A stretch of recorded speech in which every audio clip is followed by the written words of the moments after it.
বন্ধুরা, education Purulia YouTube চ্যানেলে তোমাদেরকে স্বাগত জানাই। তো আজকে আমি তোমাদের ক্লাস 10-এর তোমাদের সামনেই মাধ্যমিক ফাইনাল পরীক্ষা আসতে চলেছে। তো ভৌতবিজ্ঞান ফিজিক্যাল সায়েন্সে তোমাদের কিছু ইম্পর্ট্যান্ট প্রশ্ন আজকে আমি করে দেখাবো। তো এখানে যে প্রশ্নগুলি তোমাদেরকে করে দেখাবো সেগুলি শুধুমাত্র এই প্রশ্নগুলি থেকে আমি ডিটেলস কনসেপ্ট প্রতিটা প্রশ্নের, আমার এখানে 20টা প্রশ্ন রয়েছে, 20টা প্রশ্নে আমি সম্পূর্ণ কনসেপ্ট প্রতিটা প্রশ্নের উত্তর কিভাবে হবে এবং এই প্রশ্নগুলি ছাড়াও এই ধরনের যদি অন্য কোনো প্রশ্ন থাকে সেই প্রশ্নটাও তোমরা কিভাবে করবে, এগুলি ভিডিওটি দেখলে তোমরা 100% আমি কথা দিচ্ছি তোমরা সমস্ত বুঝতে পারবে। তো তোমাদের প্রথম প্রশ্ন রয়েছে, কোনো গ্যাসের বাষ্প ঘনত্ব 8 হলে গ্যাসটি হবে। তাহলে এখানে তোমরা দেখতে পাচ্ছ বিভিন্ন গ্যাস দেওয়া রয়েছে, এ বি সি ডি, 4টি গ্যাসের এখানে সংকেত দেওয়া রয়েছে, এগুলি গ্যাসের সংকেত।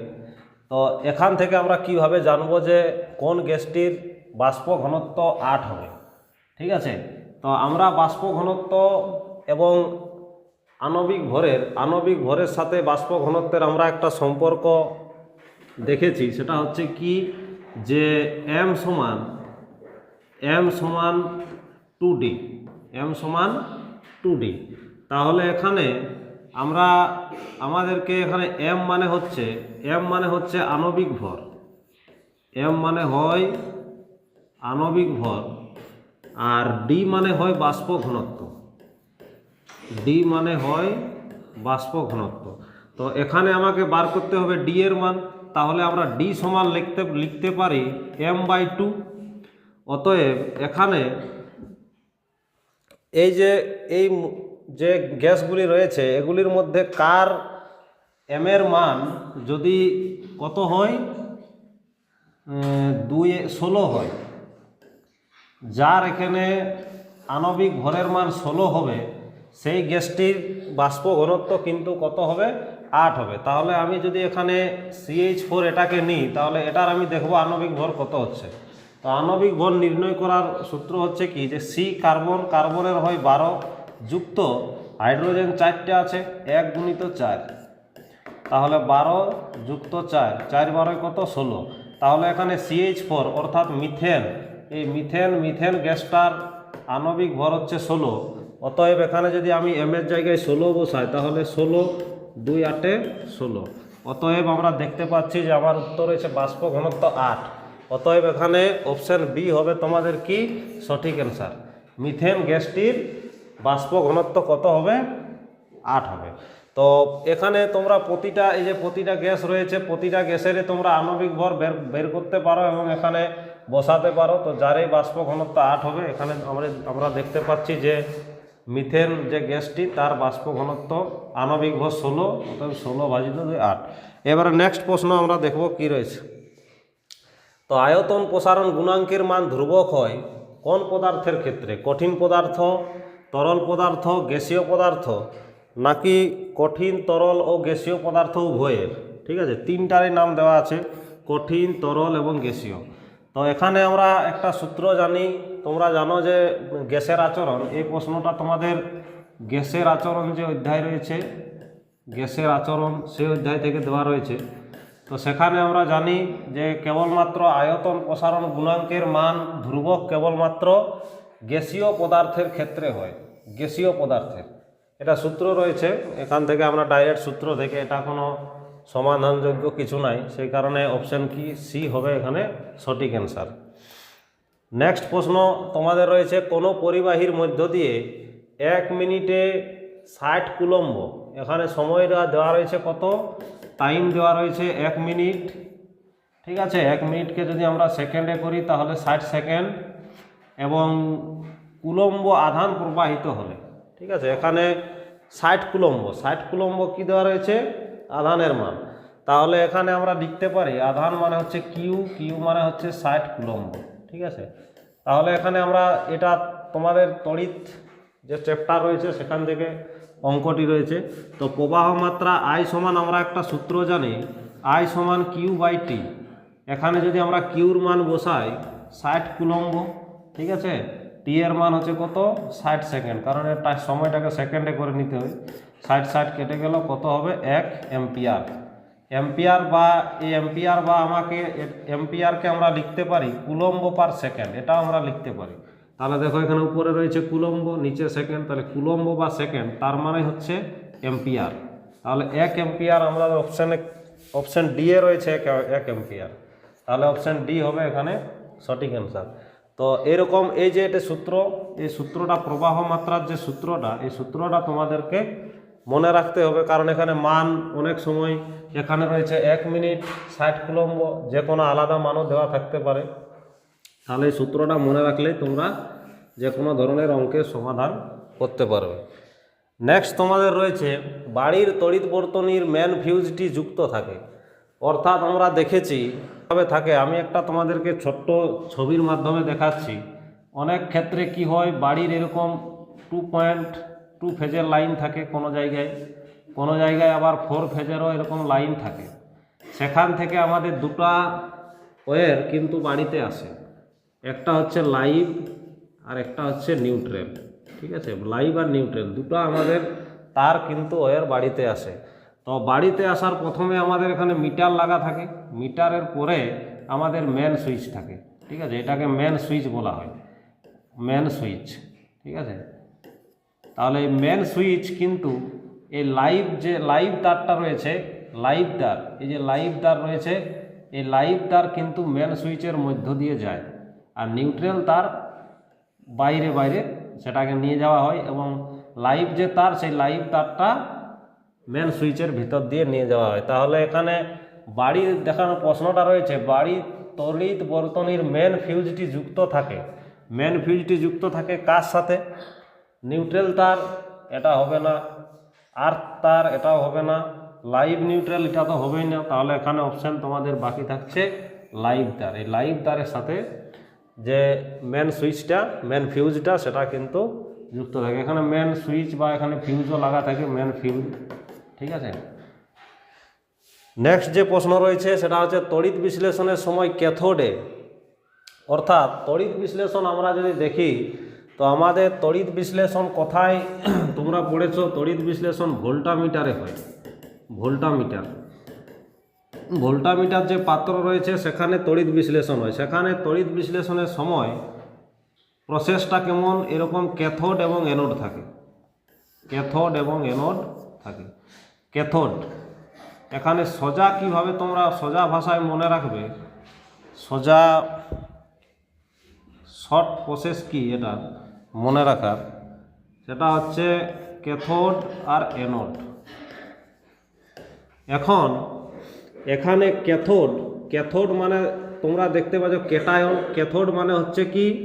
ক্যাথোড মানে হচ্ছে ক্যাথোডের আর ক্যাটায়নের যদি আমরা বানানটা দেখি স্পেলিংটা, তাহলে ক্যাটায়নেরও কয়েজফলায় আকার হয় এবং ক্যাথোডেরও কয়েজফলায় আকার। অর্থাৎ ক্যাথোডে ক্যাটায়ন আসবে, অর্থাৎ ক্যাথোডে কারা আসবে? ক্যাটায়ন। ক্যাটায়ন মানে হচ্ছে কি? প্লাস। ক্যাটায়ন মানে কারা আসবে? প্লাসগুলি আসবে। তো প্লাসগুলি যদি ক্যাথোডে আসে তাহলে ক্যাথোড আমাদের কি হবে? মাইনাস। ক্যাথোড হবে মাইনাস, কারণ মাইনাসের দিকে প্লাস যায়। ঠিক আছে, ভোল্টামিটারে মাইনাসের দিকে প্লাস যায়। এখন অ্যানোডের সাথে বানান আমাদের স্পেলিং মিলছে কার? এনআইন। অর্থাৎ এনায়নের স্পেলিং আর অ্যানোডের স্পেলিং যদি দেখি তাহলে প্রথমটা দেখো মিলছে। তাহলে এনায়ন মানে হচ্ছে মাইনাস, তাহলে এনায়ন আসবে কোথায়? অ্যানোডে। তো অ্যানোডে এনায়ন আসবে মানে অ্যানোড কি হবে? প্লাস। অ্যানোড কি হবে? প্লাস। তাহলে এখানে যদি আমরা একটা ভোল্টামিটারে যদি আমরা NaCl লিখি, ধরুন আমরা তড়িৎ বিশ্লেষ্য রূপে আমরা কি নিচ্ছি? NaCl, তাহলে Na প্লাস ভাঙবে আর কি ভাঙবে? Cl minus. তাহলে Cl মাইনাস কোন দিকে যাবে? Cl মাইনাস যাবে ক্যাথোডে, আর Na প্লাস কোথায় যাবে? Na প্লাস যাবে অ্যানোডে। এখন প্রশ্নটা কি রয়েছে সেটা দেখতে হবে যে তড়িৎ বিশ্লেষণের সময় ক্যাথোডে কি হয়? তাহলে ক্যাথোড মানে হচ্ছে কোনটা? এটা। তো ক্যাথোডে কি হবে? ক্যাথোডে কে যাচ্ছে? Cl মাইনাস যাচ্ছে। তাহলে Cl মাইনাস মানে কি? Cl মাইনাস মানে হচ্ছে ইয়ার ইলেকট্রন বেশি আছে, তো Cl মাইনাস ক্যাথোডে যায়, তার মানে কি Cl মাইনাস ক্যাথোডে গিয়ে ইলেকট্রন ত্যাগ করে। কি করে? ইলেকট্রন ত্যাগ করে। তাহলে এখানে কি হবে দেখো, প্রদান করবে। তাহলে এখানে Cl মাইনাস ক্যাথোডে গিয়ে ইলেকট্রন ত্যাগ করবে। ঠিক আছে, তাহলে ইলেকট্রন ত্যাগ করা মানে কি, ক্যাটায়ন থেকে ইলেকট্রন গ্রহণ করবে। ক্যাথোডে ক্যাটায়ন থেকে নয়, অ্যানায়ন থেকে ইলেকট্রন গ্রহণ করবে। অ্যানায়ন থেকে, এইটা হবে সঠিক অ্যান্সার। অ্যানায়ন থেকে ইলেকট্রন গ্রহণ করবে। কারণ দেখো এখানে দ্রবণটাতে অ্যানায়ন হচ্ছে কে, Cl মাইনাস, অ্যানায়ন থেকে ইলেকট্রন গ্রহণ করছে কে, ক্যাথোডে। নিশ্চয় তোমরা বুঝতে পারলে, যদি বুঝতে না পেরে থাকো তাহলে প্রথম থেকে আরো একবার স্কিপ করে ভিডিওটা সামনে থেকে দেখে নাও, যে আমি কিভাবে ক্যাথোড এবং অ্যানোড যে ভোল্টমিটারটা বোঝালাম সেটা একবার দেখে নাও, অনেক বুঝতে পারবে। তাহলে এখানে হবে এটা সঠিক অ্যান্সার। নেক্সট তোমার যে প্রশ্ন, যে প্রদত্ত কোনটি আর্দ্র, এখানে আর্দ্র হবে, এখানে একটু ভুল আছে, আর্দ্র হাইড্রোজেন সালফাইডকে শুষ্ক করতে ব্যবহার করা হয়। এখানে আর্দ্র হাইড্রোজেন সালফাইডকে শুষ্ক করতে ব্যবহার করা হবে P2O5। কি ব্যবহার করা হয়? P2O5। এটা হবে সঠিক অ্যান্সার। এখানে তোমাদের একটা লং প্রশ্ন থাকে, লং প্রশ্নটা হচ্ছে কেবল 2 নাম্বার বা 3 নাম্বারের প্রশ্ন থাকে। সেটা হচ্ছে কি, যে P2 আর্দ্র হাইড্রোজেন সালফাইডকে শুষ্ক করতে P2O5 কেন ব্যবহার করা হয়, এরকম ধরনের প্রশ্নটা দেওয়া থাকে, যে আর্দ্র হাইড্রোজেন সালফাইডকে শুষ্ক করতে P2O5 কেন ব্যবহার করা হয়। তো P2O5 কেন ব্যবহার করা হয়, কারণ হাইড্রোজেন সালফাইড অর্থাৎ H2S, হাইড্রোজেন সালফাইড এবং P2O5 এই দুটাই হচ্ছে কি আম্লিক ধর্মের, দুটাই হচ্ছে কি আম্লিক ধর্মের, অর্থাৎ উভয় আম্লিক ধর্মের হওয়ার কারণে ইয়ারা কি হয়, নিজেদের মধ্যে বিক্রিয়া করতে পারে না। ঠিক আছে, ইয়ারা উভয়ে কি করে আম্লিক ধর্ম, ইয়াদের উভয়ের মধ্যে আম্লিক ধর্ম দেখা যায়। অর্থাৎ এরা পরস্পরের সাথে কি করতে পারে না, রিঅ্যাকশন করতে পারে না, পরস্পরের সাথে রিঅ্যাকশন হতে পারে না।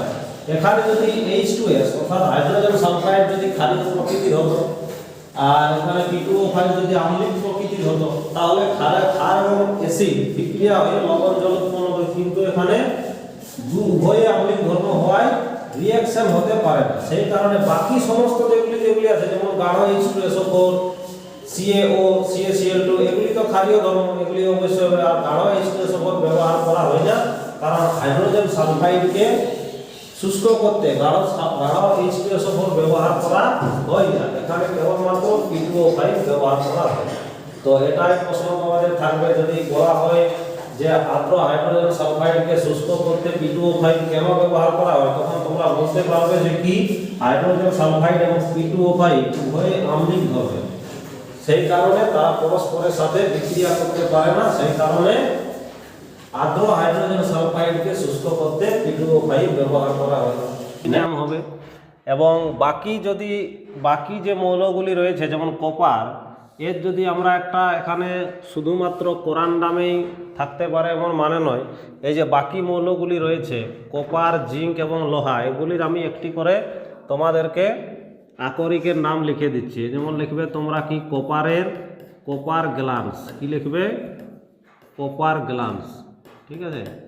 তারপরে Zn জিঙ্কের হচ্ছে কি জিঙ্ক ব্লেন্ড, জিঙ্কের আকরিক কি জিঙ্ক ব্লেন্ড।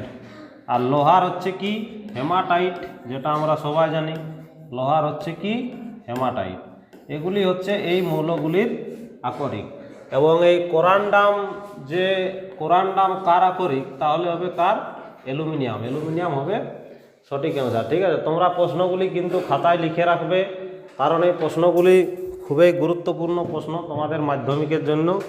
নেক্সট প্রশ্ন তোমাদের রয়েছে, এসটিপিতে 2.24 লিটার CO2 এর ভর কত?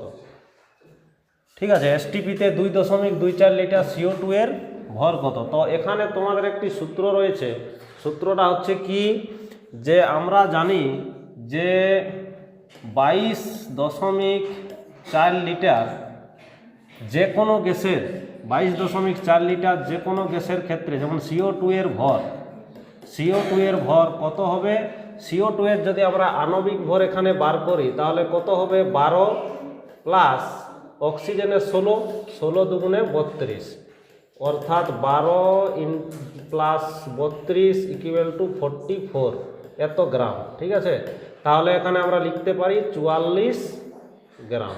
ঠিক আছে, তাহলে 1 লিটার CO2 এর ভর কত হবে 44 ভাজিত 22.4, এবং আমাদের প্রশ্নে রয়েছে কত 2.24 এত লিটার। এখানে বাংলা হয়ে গেল। ঠিক আছে, একটু 2.24 লিটার CO2 এর ভর কত হবে 44 ভাজিত 22.4 ইন্টু 2.24। এখানে যদি দশমিক আমরা উঠাই তাহলে এর নিচে হবে 100 গুণ এবং উপরে একটা গুণ হবে কত 10, উপরে একটা 10 গুণ হবে। 0 0 যদি কেটে দিই, এটা যদি কাটি তাহলে নিচে কত থাকছে 10, উপরে থাকছে কত 44, নিচে 10, অর্থাৎ দশমিক 4.4 এত গ্রাম। এটা হবে অ্যান্সার। তাহলে এখানে আমরা অ্যান্সার দেখে নেব। প্রথম একটা অ্যান্সার অপশন এ হচ্ছে কি সঠিক অ্যান্সার। ঠিক আছে, এরকম যে কোনো গ্যাসের ক্ষেত্রে এখানে দেওয়া আছে কার্বন ডাইঅক্সাইড, এখানে যদি অন্য কোনো গ্যাস থাকে, ধরে নিচ্ছি এখানে গ্যাস দেওয়া আছে একটা আলাদা কিছু, ধরে নিচ্ছি আমি গ্যাস ধরে নিচ্ছি এখানে দেওয়া আছে একটা কি NH3, অ্যামোনিয়া গ্যাস দেওয়া আছে, অ্যামোনিয়া NH3। তখন তার আমরা কি করব, প্রথমে আণবিক ভর বার করব। তাহলে নাইট্রোজেনের ক্ষেত্রে 14, হাইড্রোজেনের 1 × 3, তাহলে কত হবে 14 প্লাস 3 ইকুয়াল টু 17 গ্রাম। ঠিক আছে, তাহলে আমরা এই সূত্র লিখব যে 22.4 লিটার NH3 এর ভর 17 গ্রাম। তাহলে একে কত, আর যেটা প্রশ্নে দেওয়া থাকবে সেটা, এটা হচ্ছে কি, এটা হচ্ছে মূল সূত্র। ঠিক আছে, তো এইভাবে এই প্রশ্নগুলির অ্যান্সার করা যায়। এই যে লাইনটা আছে 22.4 লিটার, যে কোনো গ্যাসের ক্ষেত্রে এইটা তার আণবিক ভরের সমান হয়, এটা তোমাদেরকে খেয়াল রাখতে হবে। ঠিক আছে, তারপরে নেক্সট প্রশ্ন রয়েছে তাপ পরিবহনের জন্য দায়ী হলো পদার্থের কোনটি। তাহলে আমরা জানি যে পদার্থকে যদি আমরা ভাঙি, পদার্থকে ভাঙলে আমরা বিভিন্ন রকম কণা পাই। ঠিক আছে, পদার্থকে যদি আমরা ভাঙি তাহলে আমরা বিভিন্ন রকম কণা পাই। তো পদার্থকে যদি আমরা ভাঙা হয় তাহলে আমরা জানি পরমাণুর পদার্থে আমরা পরমাণু পড়েছি যে পরমাণুকে ভাঙলে আমরা 2 ধরনের কণা পাই। ঠিক আছে, একটা হচ্ছে কি স্থায়ী কণা পাই, আর একটা কি পাই অস্থায়ী কণা। তো স্থায়ী কণার মধ্যে আমরা জানি কি হয় ইলেকট্রন, প্রোটন এবং নিউট্রন। আর অস্থায়ী কণার মধ্যে আছে কি কি মেসন, ডয়টেরন। ঠিক আছে, এগুলো আমাদের পড়ার মধ্যে নাই। তো এখানে ওই যে দেওয়া আছে তোমাদের প্রোটন কণা মানে হচ্ছে P। ঠিক আছে, মুক্ত ইলেকট্রন কণা E, নিউট্রন কণা N এবং মেসন কণা। এই যে তোমাদেরকে আমি বললাম না যে অস্থায়ী কণার মধ্যে থাকে মেসন, ডয়টেরন, তো তাদের অস্থায়ী কণার একটি নাম হচ্ছে এখানে মেসন। ঠিক আছে, তো এখানে অ্যান্সার কি হবে এটাতে, যে তাপ পরিবহনের জন্য দায়ী হলো পদার্থে। তো পদার্থের তাপ পরিবহনের জন্য দায়ী হয় মুক্ত ইলেকট্রন, অর্থাৎ এই মুক্ত ইলেকট্রন হবে এখানে অ্যান্সার। কারণ কি, কারণ এই মুক্ত ইলেকট্রন যে কোনো পদার্থের ক্ষেত্রে মুক্ত ইলেকট্রনগুলিয়েই ওই পদার্থটির এক অংশ থেকে আরেক অংশে তাপ পরিবহন করে। কি কারণে সেটা তোমাদেরকে বলে দিচ্ছি। কারণ এখানে ধরো একটা লোহার কি রয়েছে, একটা দণ্ড রয়েছে, লোহার একটা দণ্ড। ঠিক আছে, এখন যদি লোহার এই প্রান্তে আমরা তাপ দিই বা উনুনের ভিতরে, ধরে নাও এই প্রান্তটি উনুনের ভিতরে রাখা আছে, তো আমরা এই প্রান্তটিকে আমরা খালি হাতে কিন্তু ধরতে পারি না। কেন পারি না, কারণ তাপ এই প্রান্ত থেকে এই প্রান্তে কি আসে, চলে আসে। তাহলে এই প্রান্ত থেকে এই প্রান্তে তাপ এলো কিসের কারণে, এখানে যে মুক্ত ইলেকট্রন রয়েছে, এই মুক্ত যে কোনো পদার্থে ইলেকট্রন থাকে, তাহলে মুক্ত ইলেকট্রনের কারণে তাপ এক প্রান্ত থেকে অন্য প্রান্তে প্রবাহিত হয়। কিভাবে মুক্ত ইলেকট্রন এক প্রান্ত থেকে অন্য প্রান্তে তাপ নিয়ে যায়, তো যখন এই পদার্থের ইলেকট্রনগুলি গরম হয় এবং সেই গরম ইলেকট্রনগুলি এক স্থান থেকে আরেক স্থানে কি হয়, এরকমভাবে তারা প্রবাহিত হতে থাকে। ইলেকট্রন যখন তাপ গ্রহণ করে তখন সেই ইলেকট্রনটি এক স্থান থেকে আরেক স্থানে যেতে থাকে। তো এইভাবে ইলেকট্রনগুলি এক স্থান থেকে আরেক স্থানে তাপ নিয়ে যায়। এটা একটা বড় প্রশ্নর আকারে পড়ে যে কীভাবে পদার্থের মুক্ত ইলেকট্রনগুলি তাপ পরিবহন করে, সেটা একটা 2 নাম্বার বা 3 নাম্বার প্রশ্ন থাকে।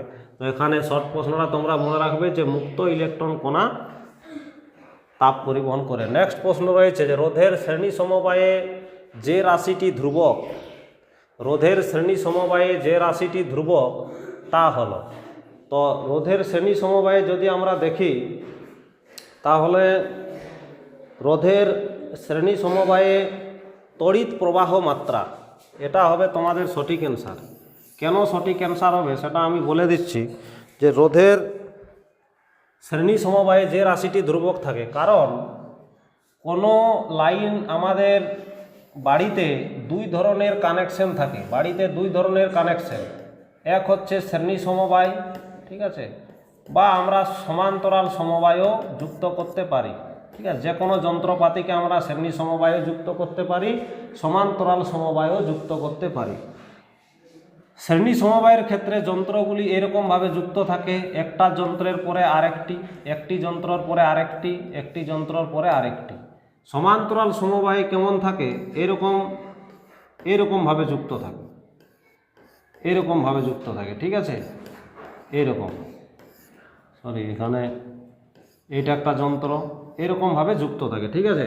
তাহলে এখানে শ্রেণী সমবায়ের ক্ষেত্রে কি হয়, শ্রেণী সমবায়ের ক্ষেত্রে প্রবাহ মাত্রা সমান হয়, অর্থাৎ প্রবাহ মাত্রা যে কোনো যন্ত্রে প্রবাহ মাত্রা একই হবে। হয়তো আমি ধরে নিচ্ছি তোমার লাইনের হয়তো প্রবাহ মাত্রা আমি ধরে নিচ্ছি 5 এম্পিয়ার, কত ধরে নিচ্ছি 5 এম্পিয়ার, তাহলে প্রত্যেকটি যন্ত্রে 5 এম্পিয়ার করে তড়িৎ প্রবাহ মাত্রা হবে। এর যদি শ্রেণী সমবায়ে আমরা যোগ করি যন্ত্রগুলিকে, ঠিক আছে। আর যদি আমরা সমান্তরাল সমবায়ে যোগ করি তখন কিন্তু ভোল্টেজ একই থাকে, ভোল্টেজ যেমন বাড়িতে আমাদের কি হয়, বাড়িতে আমাদের প্রতিটা যন্ত্রের ভোল্টেজ আমাদের কত হয়, 220 ভোল্টেজ, ঠিক আছে। সেক্ষেত্রে আমাদের কি দরকার, বাড়িতে যতগুলি যন্ত্র রয়েছে প্রত্যেকটি যন্ত্রের আমাদের ভোল্টেজ একই প্রয়োজন হয়। সেই কারণে বাড়িতে আমরা কি করি, যন্ত্রগুলিকে সমান্তরাল সমবায়ে আমরা যোগ করি। তো সমান্তরাল সমবায়ে যদি এখানে প্রশ্ন থাকতো, এখানে যেহেতু শ্রেণী সমবায় আছে সেই কারণে অ্যান্সার হবে তড়িৎ প্রবাহ মাত্রা। কিন্তু যদি এখানে প্রশ্ন থাকতো যে সমান্তরাল সমবায়ে, তখন কিন্তু আমাদের কি হতো, অ্যান্সার হতো বিভব প্রভেদ, তখন অ্যান্সার হতো কি, বিভব প্রভেদ, ঠিক আছে, এটা মনে রাখবে। তো নেক্সট যে তোমাদের প্রশ্ন রয়েছে, একটি পরিবাহীর রোধ ও সময় স্থির রেখে প্রবাহ মাত্রা দ্বিগুণ করলে উৎপন্ন তাপ পূর্বের তাপের কত গুণ হবে। তাহলে এখানে তোমরা জানো যে তোমাদের যে তাপ অধ্যায়টি রয়েছে, অর্থাৎ হিট যে চ্যাপ্টারটি রয়েছে, সেখানে একটা সূত্র আছে। কি সূত্রটা, উৎপন্ন তাপ H সমান I²RT। এই যে সূত্রটা, এটাকে আমরা কাজ সূত্র বলি, এটাকে আমরা জুলের সূত্র বলি। কাজ সূত্র, জুলের সূত্র। জুলের সূত্র অনুযায়ী আমরা কোনো পরিবাহীর মধ্যে উৎপন্ন তাপের পরিমাণ আমরা জানতে পারি, ঠিক আছে। তো এখানে কি বলা আছে দেখো, কি স্থির আছে, পরিবাহীর রোধ অর্থাৎ আর স্থির আছে, ঠিক আছে, পরিবাহীর সময় অর্থাৎ টি স্থির আছে। তাহলে এখানে যদি আমরা আর এবং টিকে স্থির করি তাহলে H সমান কি হচ্ছে I²। এখন যদি আমরা ধরে নিচ্ছি প্রথমে আমার প্রবাহ মাত্রা কত ছিল, x, তাহলে প্রথমে কত হবে, উৎপন্ন তাপ x² হবে, এত হবে, এত আমি ক্যালোরি ধরে নিচ্ছি, ঠিক আছে। এখন পরে কি বলা হচ্ছে দেখো, উৎপন্ন তাপ পূর্বের প্রবাহ মাত্রা দ্বিগুণ করলে, তাহলে পরে যদি আমরা I সমান আমরা যদি 2x লিখি তাহলে H সমান কত হবে, 2x², অর্থাৎ কত হবে 4x²। আগে কত ছিল x², তার সাথে কত গুণ আছে, 4 গুণ। অর্থাৎ যদি প্রবাহ মাত্রা আমরা দ্বিগুণ করি তাহলে আমাদের উৎপন্ন তাপ পূর্বের তাপের কত গুণ হবে, 4 গুণ হবে। অর্থাৎ অপশান বি হবে কি সঠিক অ্যান্সার, ঠিক আছে। তো নেক্সট তোমাদের যে প্রশ্ন রয়েছে এখানে তোমরা দেখতে পাচ্ছ, নেক্সট তোমাদের প্রশ্ন, প্রদত্ত কোন ধাতু তড়িৎ পরিবহনে সক্ষম। আমরা জানি ধাতু মাত্রেই কেবলমাত্র তড়িৎ পরিবহন করতে পারে, ঠিক আছে, কিন্তু এমনও ধাতু আছে যা তড়িৎ পরিবহন করতে পারে। তো তোমরা এটা সোজা প্রশ্ন রয়েছে, এটা অবশ্য তোমরা ক্লাস 6-7 যদি তোমরা সায়েন্স বই দেখো তাহলে সেখানেও কিন্তু এই প্রশ্নটা পাবে, ঠিক আছে, যে কোন ধাতু তড়িৎ পরিবহন করতে পারে। তাহলে এটা কী হবে? গ্রাফাইট। কী হবে? গ্রাফাইট। এবং যদি ধাতু যদি বলে ধাতু, ঠিক আছে, ধাতু যদি বলা হয় তাহলে সবচেয়ে বেশি কে তড়িৎ পরিবহন করতে পারে? ধাতু। তাহলে তোমাদের এখানে কি হবে জানো? এখানে তোমাদের অপশান দেওয়া নেই। ধাতুর মধ্যে হবে প্রথম হচ্ছে তামা, তোমরা খেয়াল রাখবে, পরে তোমাদের প্রশ্ন আছে ওটা নিয়ে একটা আমি বলবো। তারপরে হবে রূপা, ঠিক আছে, তারপরে হবে কি? সোনা। ধাতুর মধ্যে যদি থাকে তাহলে এরা তড়িৎ পরিবহন সব থেকে বেশি করতে পারে তামা, তারপরে কিন্তু রূপা, তারপরে সোনা। আর অধাতু যদি বলা হয় তাহলে অধাতুর মধ্যে কি হবে? গ্রাফাইট হবে। কি হবে? গ্রাফাইট। গ্রাফাইট তড়িৎ পরিবহনে সক্ষম। নেক্সট যে তোমাদের প্রশ্ন রয়েছে যে কালাজ্বরের ওষুধ, কালাজ্বর আমাদের একটা রোগ, ঠিক আছে, সেই কালাজ্বরের ওষুধ তৈরি করতে, ঠিক আছে, কালাজ্বরের ওষুধ তৈরি করতে কোনটি প্রয়োজন? নিচের অপশান তোমরা দেখে নাও, ABCD অপশান রয়েছে। প্রথমে সালফিউরিক অ্যাসিড আছে, ইউরিয়া, নাইট্রিক অ্যাসিড এবং H2O অর্থাৎ জল। এই চারটির মধ্যে কোনটি কালাজ্বরের ওষুধ তৈরি করতে ব্যবহার করা হয়? তো এখানে সঠিক অ্যান্সার হবে ইউরিয়া, ঠিক আছে, ইউরিয়া কালাজ্বরের ওষুধ তৈরি করতে ব্যবহার করা হয়। এই কালাজ্বরের ওষুধ প্রথম আমাদের ভারতীয় যে পদার্থ বিজ্ঞানী, সেই ভারতীয় বিজ্ঞানী নামটা আমার এখন হয়তো মনে আসছে না, নামটা হচ্ছে ভারতীয় বিজ্ঞানী, তিনি ছিলেন উপেন্দ্রনাথ ব্রহ্মচারী। এই কালাজ্বরের যে ওষুধ আবিষ্কার করেছিলেন তিনি হচ্ছেন কি? তিনি ছিলেন একজন ভারতীয় বিজ্ঞানী উপেন্দ্রনাথ ব্রহ্মচারী, ঠিক আছে, ব্রহ্মচারী। তিনি কালাজ্বর প্রথম আবিষ্কার করেছিলেন এবং রোগটির নাম দিয়েছিলেন কালাজ্বর, এবং তিনি ওষুধ প্রথম আবিষ্কার করেছিলেন। তো কালাজ্বরের এই টিকা বা ওষুধ তৈরি করতে নিচের চারটির মধ্যে ইউরিয়া ব্যবহার করা হয়। নেক্সট যে প্রশ্ন রয়েছে সেটি হচ্ছে হিমাটাইট কোন ধাতুর আকরিক? হিমাটাইট হচ্ছে কোন ধাতুর আকরিক? এটা আমরা সকলেই জানি। হিমাটাইট হচ্ছে লোহার, Fe, লোহার, হিমাটাইট, ঠিক আছে, হিমাটাইট হচ্ছে লোহার আকরিক। এবং এর আরেকটি আকরিকের নাম তোমাদের আগে আমি বললাম, সেটা হচ্ছে ম্যাগনেটাইট। ম্যাগনেটাইট হচ্ছে লোহার আরেকটি আকরিক, এটাও মনে রাখবে, ঠিক আছে। আর বাকি এগুলির আকরিকের নামও এক দুটা তোমাদেরকে মনে রাখতে হবে, ঠিক আছে, কারণ এগুলিও পরীক্ষায় আসতে পারে। নেক্সট তোমাদের যে প্রশ্ন রয়েছে সেটা হচ্ছে STPতে 2 মোল অক্সিজেনের আয়তন কত? ঠিক আছে, 2 মোল অক্সিজেনের আয়তন কত? তাহলে 1 মোল অক্সিজেন মানে হচ্ছে কত আমরা প্রথমে জানব। 1 মোল O2 মানে হচ্ছে 32 গ্রাম। কত?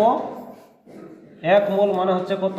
32 গ্রাম। কারণ O2 অক্সিজেনের হয় 16, অর্থাৎ 16 × 2 মানে হচ্ছে কি 32 গ্রাম, ঠিক আছে।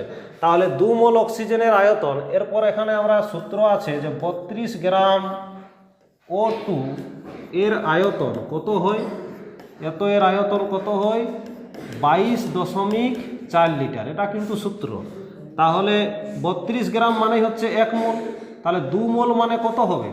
2 মোল মানে কত হবে? গুণিত 2 অর্থাৎ 64 গ্রাম, ঠিক আছে। তাহলে 64 গ্রামের কত হবে? 2 মোল, 1 মোলের যদি আয়তন 22.4 লিটার হয় তাহলে 2 মোল O2 এর আয়তন কত হবে? 22.4 × 2 এত লিটার, অর্থাৎ 44.8 লিটার। তাহলে আমাদের সঠিক অপশান হবে কত? প্রথমেরটা, অপশান A, 44.8 লিটার। এরকমভাবে মনে রাখতে হবে। তা যে কোনো গ্যাসের ক্ষেত্রে, যেমন আমরা এখানে তোমাদের রয়েছে অক্সিজেন, যদি অন্য কোনো গ্যাস থাকতো, ঠিক আছে, ধরে নিচ্ছে আমি নাইট্রোজেন, তাহলে নাইট্রোজেনের ক্ষেত্রে কত হতো? N2, তখন হতো কত? 7 × 2 না 14 × 2 অর্থাৎ 28 গ্রাম, ঠিক আছে। তখন 1 মোল মানে হচ্ছে কত? 28 গ্রাম। 28 গ্রাম মানে হচ্ছে 1 মোল। তখনও কিন্তু যে কোনো গ্যাসের 1 মোল আয়তন হয় কত 22.4 লিটার। যদি 2 মোল বলা হয় তাহলে 22.4 ইন্টু 2। যদি বলা হতো 3 মোল তাহলে 3 ইন্টু 22.4 এত লিটার। যত মোল বলা হবে সেই তত 22.4 দিয়ে গুণ। ঠিক আছে। নেক্সট যে প্রশ্ন রয়েছে সেটা হচ্ছে প্রদত্ত কোনটি তাপ পরিবাহিতা সবচেয়ে বেশি, অর্থাৎ তাপ পরিবহন করতে পারে কে সবচেয়ে বেশি। ঠিক আছে, তাপ। তো এখানে তাপের ক্ষেত্রে যদি আমরা দেখি তাহলে হীরা হবে সব থেকে বেশি। হীরার তাপ পরিবহন ক্ষমতা সব থেকে বেশি। আর ধাতুদের মধ্যে যদি দেখি তাহলে তোমাদেরকে ওই যে একটু আগে বললাম যে তামা সব থেকে বেশি হবে, তারপরে হবে রূপা, তারপরে হবে সোনা। তাপ পরিবহনের ক্ষেত্রে কিন্তু সব থেকে বেশি তামা, তারপরে রূপা, তারপরে সোনা। ঠিক আছে, ধাতুদের মধ্যে। ঠিক আছে, আর এটা হচ্ছে কি প্রদত্ত কোনটির তাপ পরিবাহিতা, এটা হীরা হবে। ঠিক আছে, হীরা। নেক্সট যে তোমাদের প্রশ্ন রয়েছে সেটা হচ্ছে গৃহস্থালীর বৈদ্যুতিক বর্তনী কোন সমবায়ে যুক্ত থাকে। ঠিক আছে, তাহলে গৃহস্থালী অর্থাৎ আমাদের ঘরে যে বৈদ্যুতিক কানেকশন করা থাকে সেই বৈদ্যুতিক কানেকশন কোন সমবায়ে যুক্ত থাকে। তাহলে কারণ আমরা জানি ঘরে যে বৈদ্যুতিক কারেন্ট সেটা বর্তনী সেটা কিন্তু শ্রেণী সমান্তরাল সমবায়ে যুক্ত থাকে। মনে রাখবে সমান্তরাল সমবায় এরকম। আর সমান্তরাল সমবায়ের ক্ষেত্রে যে গাণিতিক সমীকরণটা সেটা কিন্তু হয় এইরকম 1/r equal to 1/r1 plus 1/r2 plus 1/r3। ঠিক আছে, যতগুলি রোধ থাকবে সেই হিসাবে হয়। ঠিক আছে, তো এইরকমভাবে এই সমান্তরাল সমবায়ের যে সমীকরণের সাহায্যে সমান্তরাল সমবায়ে যদি রোধের মান দেওয়া থাকে তাহলে যদি বলা হয় তুল্য রোধ কত, যদি বলা হয় রোধগুলি সমান্তরাল সমবায়ে যুক্ত আছে তাহলে তুল্য রোধ কত হবে, তাহলে এই যে গাণিতিক সমীকরণটা এটার থেকে নির্ণয় করা যায়। তো এখানে সঠিক অ্যান্সার হবে সমান্তরাল সমবায়। ঠিক আছে, সমান্তরাল সমবায়। গৃহস্থালীর বৈদ্যুতিক বর্তনী কোন সমবায়ে যুক্ত থাকে। আর সমান্তরাল সমবায়ের ক্ষেত্রে তোমরা মনে রাখবে ভোল্টেজ একই হয়। কি একই হয়? ভোল্টেজ একই হয়। আর শ্রেণী সমবায়ে যদি বলা হচ্ছে কি একই থাকে, মনে রাখবে শ্রেণী সমবায়ে আই একই থাকে। আই অর্থাৎ তড়িৎ প্রবাহ মাত্রা, তড়িৎ প্রবাহ মাত্রা এটা কিন্তু একই থাকে।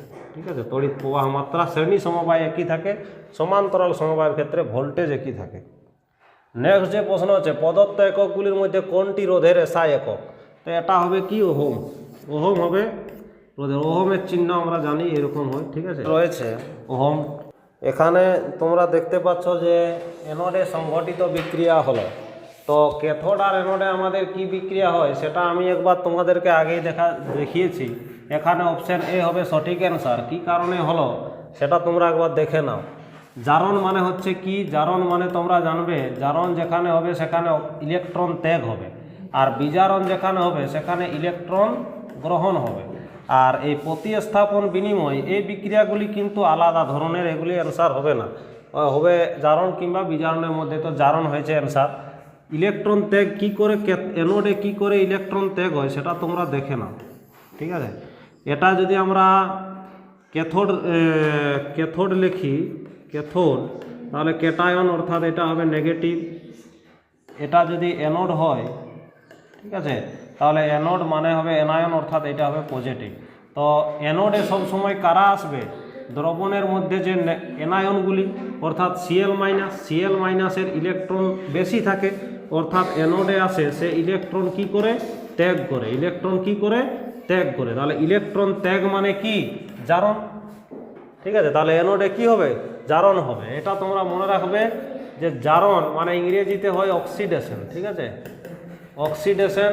আর বিজারণ মানে হচ্ছে কি, রিডাকশন। বিজারণ মানে হচ্ছে রিডাকশন। এখানে ইলেকট্রন গ্রহণ হয় অর্থাৎ প্লাস, আর অক্সিজেনে ইলেকট্রন মাইনাস অর্থাৎ ইলেকট্রন ত্যাগ হয়, ত্যাগ করে। ঠিক আছে, নেক্সট যে তোমাদের প্রশ্ন রয়েছে এটা হচ্ছে লাস্ট প্রশ্ন, যে প্রদত্ত কোনটি আর্দ্র অ্যামোনিয়া গ্যাসকে শুষ্ক করতে ব্যবহার করা হয়। ঠিক আছে, তো এখানে তোমরা মনে রাখবে এটার সঠিক অ্যান্সার হবে সিএও। সিএও মানে হচ্ছে কি, পোড়া চুন। সিএও মানে হচ্ছে কি, পোড়া চুন। আর কলিচুনের যদি সংকেত তোমাদেরকে মানে বলা হয় কথা কলিচুন, তো কলিচুনের সংকেত হয় CaOH2। CaOH2। ঠিক আছে, আর পোড়া চুন থেকেই পলিচুন তৈরি করা যায় কিভাবে? না CaO প্লাস এক অণু যদি আমরা জল যোগ করি তাহলে CaOH হোল 2, অর্থাৎ পড়াচুন থেকে আমরা পলিচুন এভাবে রিয়াকশান, এটা পদ্ধতিটা, ঠিক আছে। আর পড়াচুন মানে হচ্ছে CaO আর পলিচুন মানে হচ্ছে CaOH হোল 2, ঠিক আছে। তাহলে আর্দ্র অ্যামোনিয়া গ্যাসকে শুষ্ক করতে আমরা ব্যবহার করি কি? CaOH, ঠিক আছে, এটা তোমরা মনে রাখবে। আর ফার্স্ট যে তোমাদের প্রশ্নটা ছিল সেটা ছিল কি? প্রথম প্রশ্নটা তোমাদের কি ছিল? প্রথম প্রশ্নটা ছিল এই ধরনের একটি প্রশ্ন ছিল, সেটা হচ্ছে কি হাইড্রোজেন সালফাইডকে শুষ্ক করতে, তখন কিন্তু অ্যান্সার হবে কি P2O5, ঠিক আছে। ফসফরাস পেন্টা অক্সাইড, এটার নাম হচ্ছে কি ফসফরাস পেন্টা অক্সাইড, ঠিক আছে এটা। আর এটা কিন্তু কাকে শুষ্ক করতে? H2S hydrogen সালফাইডকে। আর অ্যামোনিয়া গ্যাসকে অর্থাৎ NH3 গ্যাসকে শুষ্ক করতে CaO অর্থাৎ পড়াচুন, CaO মানে হচ্ছে পড়াচুন। তো বন্ধুরা, যদি ভিডিওটা ভালো লেগে থাকে অবশ্যই চ্যানেলটি সাবস্ক্রাইব করুন।